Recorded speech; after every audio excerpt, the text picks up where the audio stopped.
Assalamualaikum warahmatullahi wabarakatuh. Perkenalkan di sini nama saya Nur Fazira Simanjuntak. Nah, pada kesempatan kali ini saya akan membahas mengenai negara kepulauan. Baik, Indonesia sebagai negara kepulauan memiliki lebih dari 13.000 pulau besar dan pulau kecil dengan garis pantai kurang lebih 81.000 km.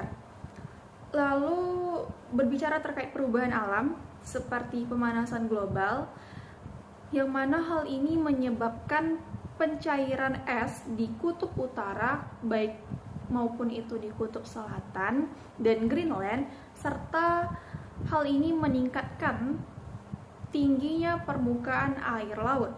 Oleh karenanya, selama abad ke-20, tinggi permukaan air laut global ini mengalami peningkatan yang cukup pesat, sekitar 10 hingga 25 cm, dengan prediksi kenaikan antara 19 hingga 95 cm pada abad ke-21, yang dapat mengakibatkan pulau-pulau kecil di Indonesia terutama akan tenggelam. Lalu,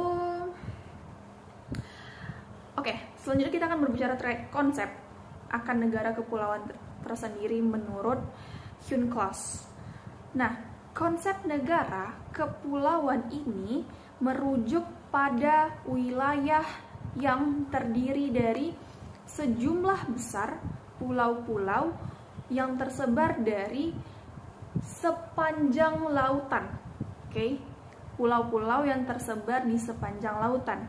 Adapun karakter yang kedua berupa negara kepulauan ini mempunyai karakteristik geografis yang unik, yang mana seperti garis pantai panjang dan banyaknya pulau yang membentuk kesatuan wilayah. Selanjutnya berupa konsep ini penting dalam hukum internasional terkait dengan hak serta kewajiban-kewajiban negara di perairan kepulauan.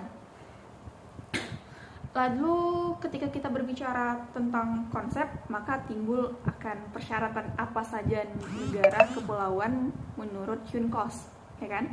Nah, syarat-syarat ini terdiri dari yang pertama, terdiri dari sejumlah besar pulau-pulau atau gugusan pulau yang membentuk kesatuan geografis yang jelas begitu.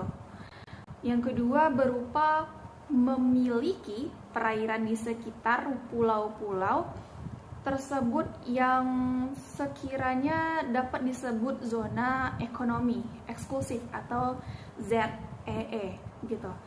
Adapun yang selanjutnya berupa mengakui hak-hak negara atas perairan tersebut berdasarkan prinsip hukum laut internasional. Nah, adapun terutama yang diatur dalam UNCLOS gitu. Selanjutnya kita berbicara mengenai latar belakang. Nah, adapun latar belakang mengenai konsep negara kepulauan ini berupa yang pertama, memiliki konsep yang mana berasal dari karakteristik geografis suatu wilayah yang terdiri dari sejumlah besar pulau yang tersebar di lautan.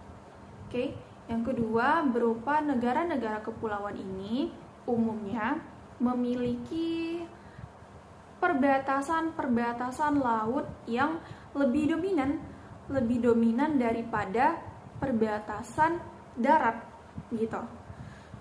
Jadi adapun konsep yang berikutnya berupa telah menjadi penting konsep ini dalam hukum internasional terkait dengan hak-hak maupun kewajiban negara di perairan kepulauan tersebut begitu. Selanjutnya kita berbicara mengenai peraturan apa saja sih yang mengikat di negara kepulauan apabila ini sumbernya dikaitkan dengan UNCLOS gitu kan. Nah, yang pertama, pengaturan mengenai negara kepulauan ini dapat dilihat di UNCLOS melalui pasal 46 dan 54 yang membuat definisi negara kepulauan. Selanjutnya, berupa negara kepulauan ini memiliki kedaulatan untuk mengatur hak serta kewajiban-kewajiban apa saja yang berlaku di perairan kepulauan, termasuk hak pelayaran, hak pemanfaatan perairan, dan lain sebagainya. Selanjutnya, negara kepulauan ini penting dalam kebijakan nasional dan regional untuk pengelolaan sumber daya alamnya, baik itu infrastruktur dan juga pembangunan ekonomi yang berkelanjutan, begitu.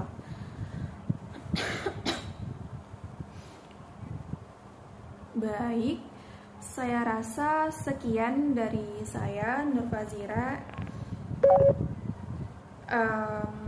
Hanya segitu yang dapat saya paparkan pada kesempatan kali ini. Kurang dan lebihnya saya minta maaf. Wassalamualaikum warahmatullahi wabarakatuh.